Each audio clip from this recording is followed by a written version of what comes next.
sayyidul istighfari ayamul abdu Allahumma anta rabbi la ilaha illa anta khalaqtani wa ana abduka wa ana ala ahdika wa wa'dika astaqamtu a'udzu bika min syarri ma sana'tu a'udzu laka bi ni'matika alayya wa a'udzu bika faghfirli fa innahu la yaghfiru dzunuba illa anta.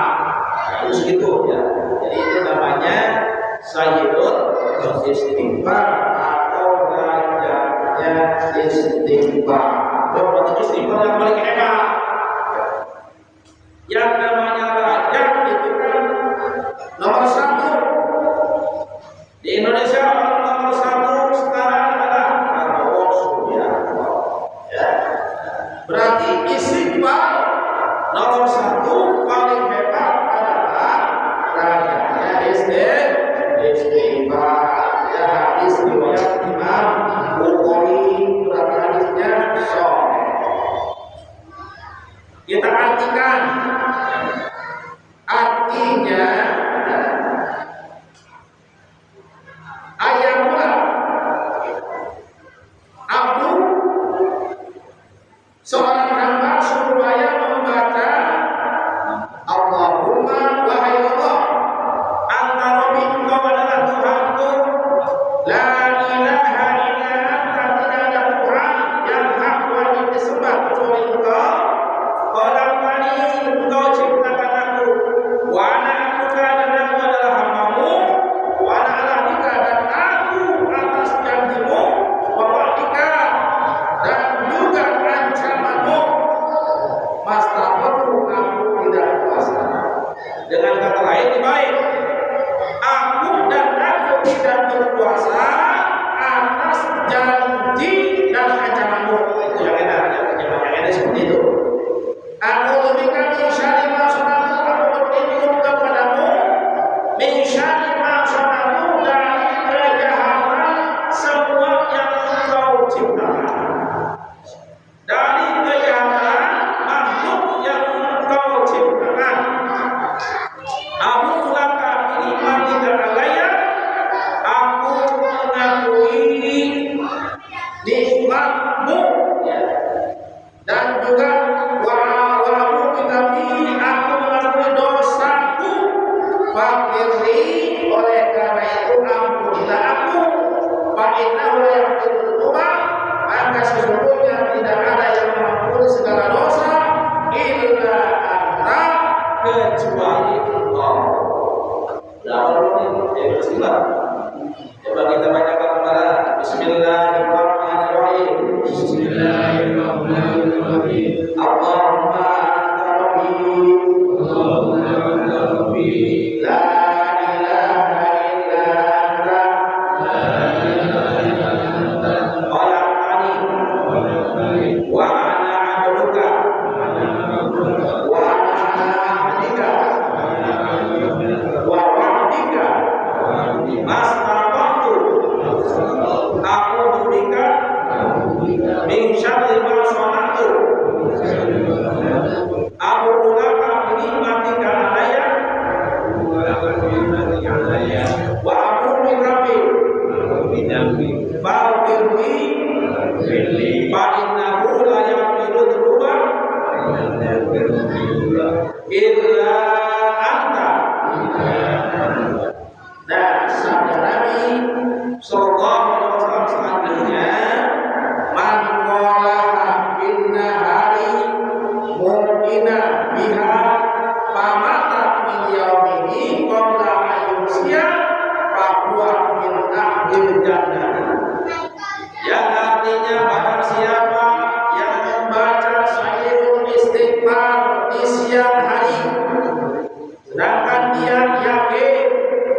cuma satu kali baca Sayyidul Istighfar setelah sholat subuh.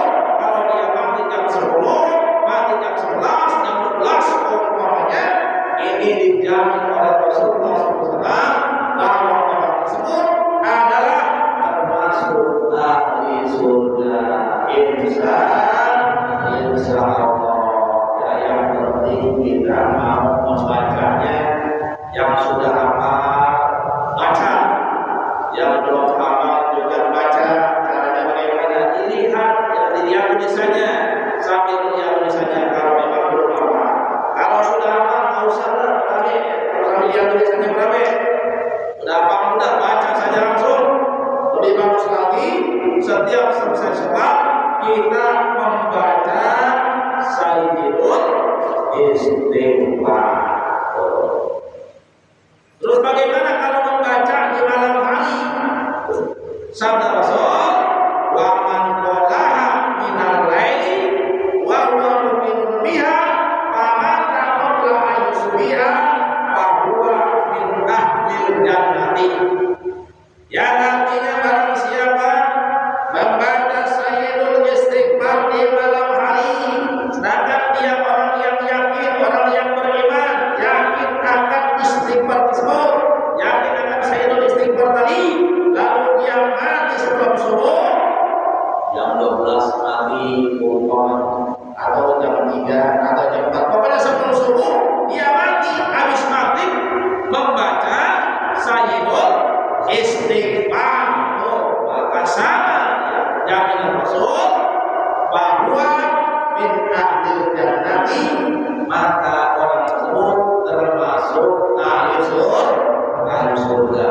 Ya, pokoknya baik di siang hari maupun di malam hari, ya, kalau kita baca Sayyidul Istighfar itu Rasul menjamin, ya, atau dijamin oleh Rasul bahwa orang tersebut termasuk ahli surga.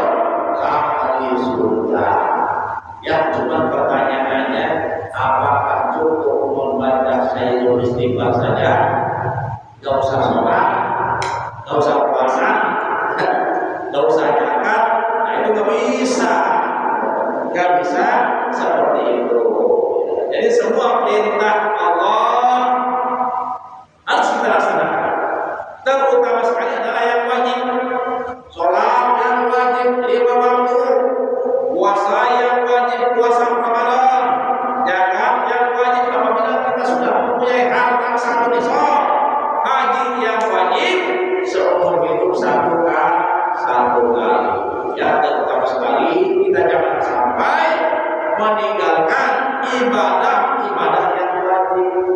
Lalu tiap hari dan tiap malam, ya, kita membaca Sayyidul Istighfar minimal siang 1 kali, malam 1 kali, ya, supaya kita termasuk orang-orang yang dijamin dengan surga oleh Rasulullah Shallallahu Alaihi Wasallam. Lebih bagus lagi dibacanya setiap selesai sholat kita membaca Sayyidul Istighfar, membaca bacanya istighfar. Lalu kalau bukan belajarnya bagaimana? Bagus, ya. Yang penting kita baca istighfar itu, masya Allah, pahalanya luar biasa dari Allah Subhanahu wa Ta'ala. Bahkan dalam salah satu hadis Rasulullah dijelaskan bahwasanya siapa orang yang memperbanyak istighfar, ya, maka minimal 100 atau lebih bagus, lebih banyak lagi, ya 1000 kalau kita istighfar kita setiap malam. Yang pendek saja, Astagfirullahaladzim, Astagfirullahaladzim, Astagfirullahaladzim. Nah, kalau kita membaca istighfar secara detail setiap malamnya 1000 kali, maka kita dijamin oleh Allah Subhanahu wa Ta'ala. Dijamin apanya? Yang pertama, dijamin akan diberikan rezeki dari jalan yang tidak disangka-sangka. Itu biasa. Yang kedua, dosa-dosanya akan diampuni oleh Allah Subhanahu wa Ta'ala. Yang ketiga, akan diberikan jalan keluar, akan diberikan solusi oleh Allah Subhanahu wa Ta'ala dari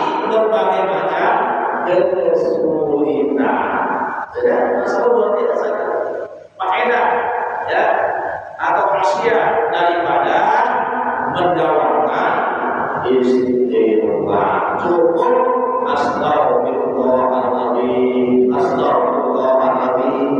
Nah, jangan banyak-banyak, 1000.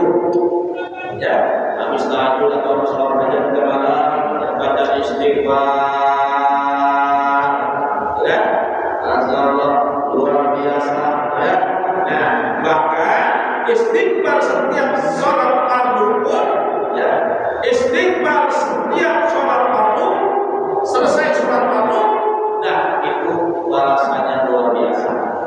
Dalam hadis Rasul dijelaskan bahwasanya barang siapa yang membaca setiap selesai sholat fardu membaca istighfarnya begini, astagfirullahaladzim alladzi la ilaha illa huwal hayyul qayyum wa atubu ilaihi min jami'il ma'asi wal dhunub. Yang biasa kita baca ya, setiap selesai sholat wajib, setiap selesai sholat fardu. Nah ini bagaimana balasannya? Orang yang membaca istighfar tadi, ya setiap sholat yang minimal 3 kali atau 1 kali mungkin sudah bagus, maka dosa-dosanya selebih akan diampuni oleh Allah Subhanahu wa Ta'ala, walaupun berlari dari medan perang. Nah, ini kan kalau kita perang dengan berkabin umpamanya, ya, lalu kita lari, belum selesai perang kita lari. Nah, ini kan dosanya dosa besar hukumnya. Ya, menurut aturan Islam, menurut ajaran Islam, kalau tentara prajurit yang sedang berperang umpamanya, ya, nah dia berarti hukumnya dosa besar.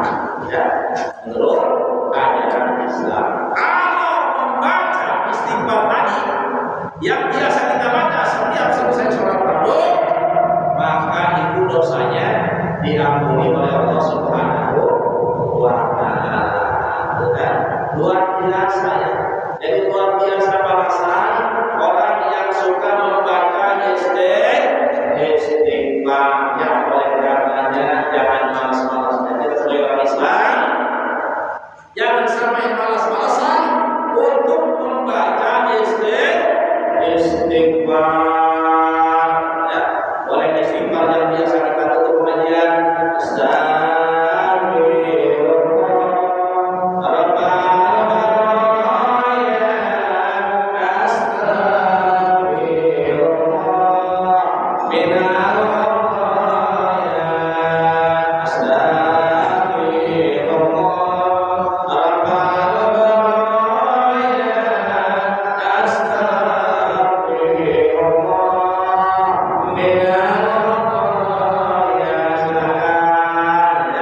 Istighfar kayak begitu silakan.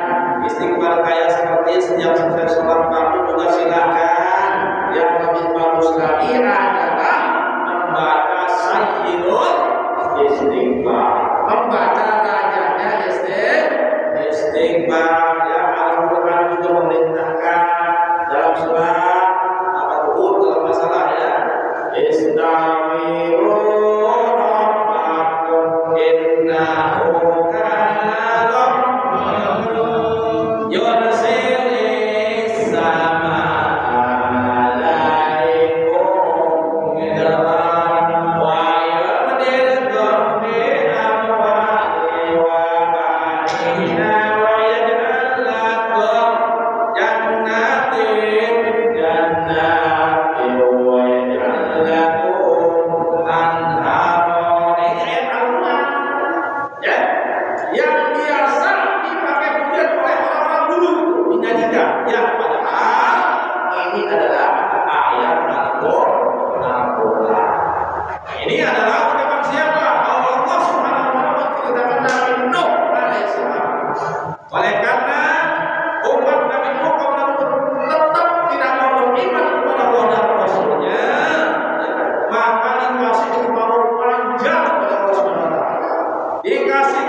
sama Allah akan menurunkan hujan kepadamu dengan deras.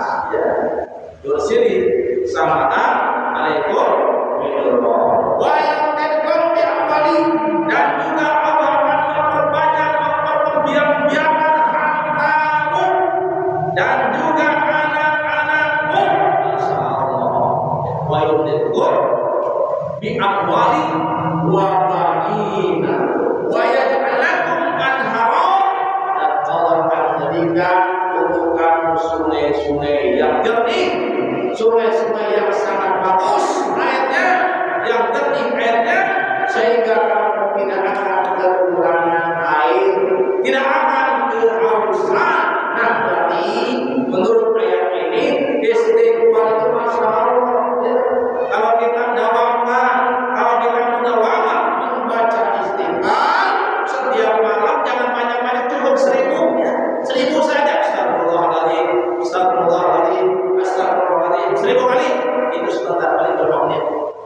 Ya kayaknya dibandingkan dengan makan seblak itu lebih lama makan seblak ya. Iya ya. Kenapa? Ya karena kalau makan seblak masya Allah panas kan. Harus dibekasin dulu. Itu kira-kira berapa menit tuh? Kalau kita makan seblak, mana panas kan itu kalau seblak.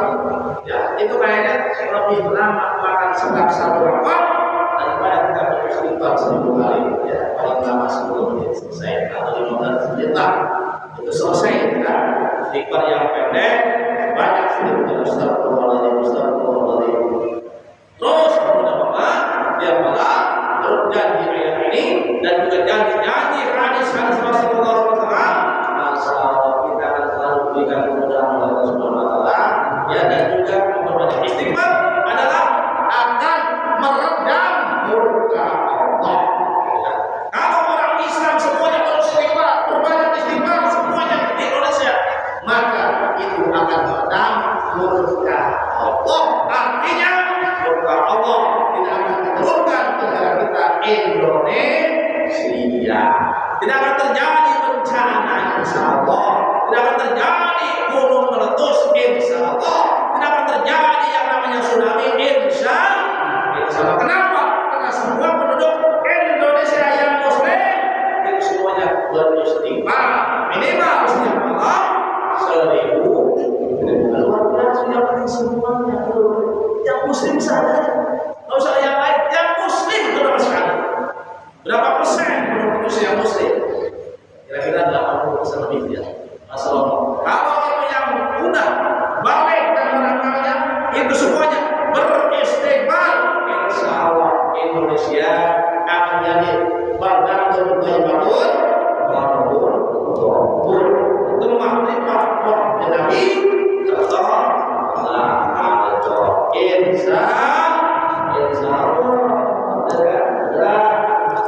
yang sudah tahu kita jalankan istighfar yang sebanyak-banyak. Saya juga alhamdulillah saya juga sudah mendawamkan istighfar itu setiap saat semalam 1000. Kalau nggak kurang udah siap habis selesai 1000. Kita dawamkan siap dawamkan siap istighfar dawamkan biasa malam yang buruk siang kita baca istighfar. Jadi kesimpulan daripada pengajian kita ini adalah kita sama-sama mendapatkan istighfar, yaitu astagfirullahaladzim. Kalau yang sudah hafal saya istighfar minimal siang 1 kali, malam 1 kali. Lebih betul setiap selesai sholat kita membaca sayyidul istighfar. Untuk selanjutnya barangkali ada yang perlu ditanyakan yang sekitar tema atau di luar tema, silakan ditanyakan. Assalamualaikum Pak Ustaz. Tentang aurat pria Pak Ustaz. Aurat pria itu batasnya dari mana dan di mana? Apakah aurat pria itu hukumnya makruh apa haram? Ya. Aurat pria kalau laki-laki batasnya bawah lutut, atas pusar, ya itu di dalam sholat. Lalu di dalam sholat umpamanya mau ke mall, ke pasar, nah itu sama harus duduk semua. Ya. Kenapa? Ya karena umpamanya masalah ini cewek nih, biar dada kita mungkin bisa nafsu biar dada pria, apalagi dadanya berbulu gitu kan. Nah itu khawatir seperti itu. Nah, itu antara lutut dan pusat itu di dalam. Kadang-kadang di luar rumah di jalan tuh pakai celana cuma sok atau ada. Oh iya ya, cuma pakai kolor doang. Ya lututnya kemana-mana. Kadang-kadang pusatnya itu ya memang banyak ya. Banyak pusat kemana-mana atau bahkan ini silit kelihatan itu. Mulai itu silit. Itu hukumnya haram. Kalau memperlihatkan aurat, walaupun laki-laki hukumnya haram. Perempuan bagaimana sama? Perempuan pun hukumnya haram.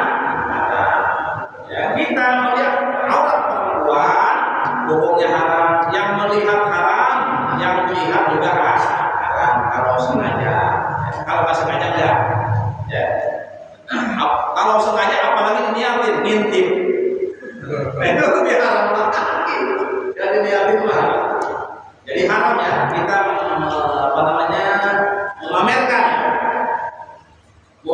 aurat baik laki-laki maupun perempuan hukumnya apalagi zaman sekarang masya Allah di medsos ya itu pamerin aurat wanita masya Allah itu masya Allah hukumnya haram dilarang oleh aturan Islam.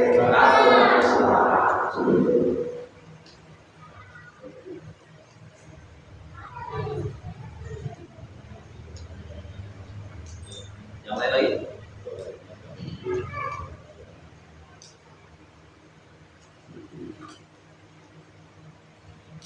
Ustaz, ada suatu pernah di dalam langsung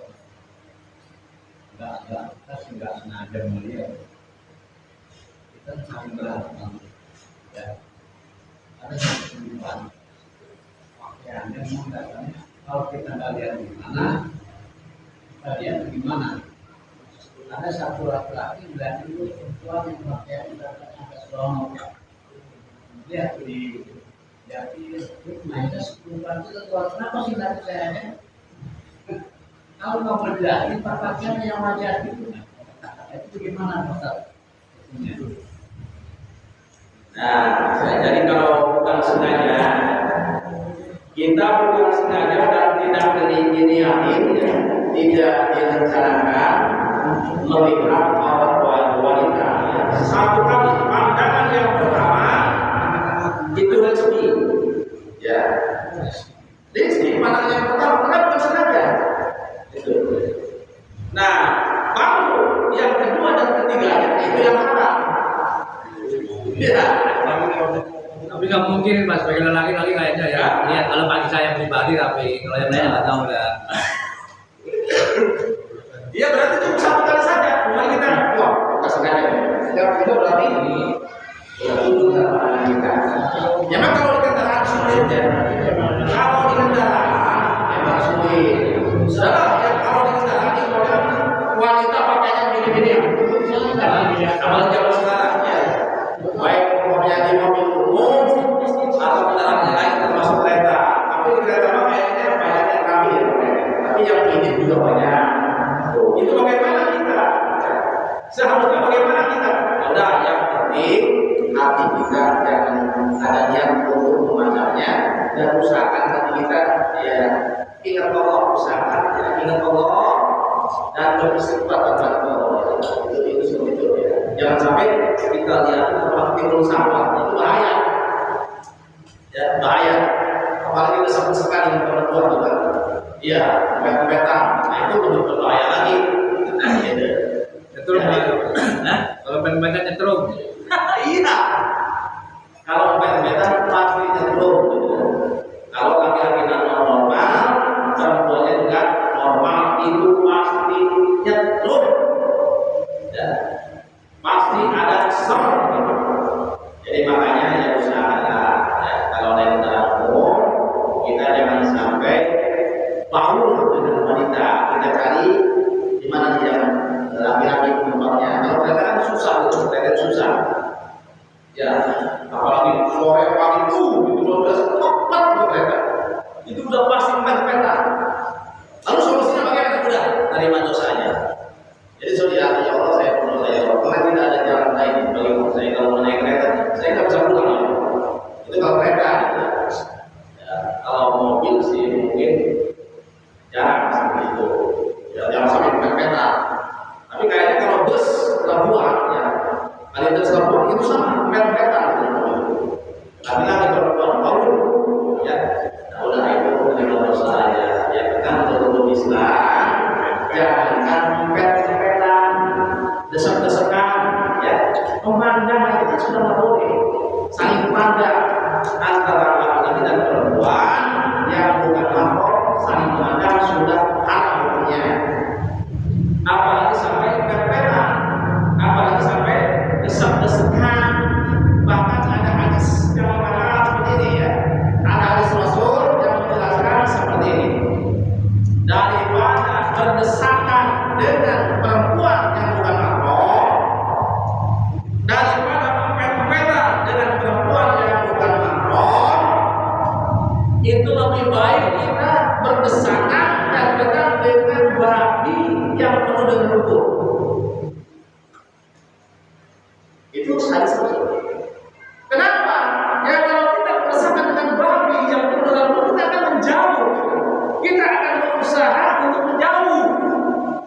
Dan kotornya itu hanya kotor dohir, ya. Hanya kotor dohir, hanya najis jismani atau jasmani.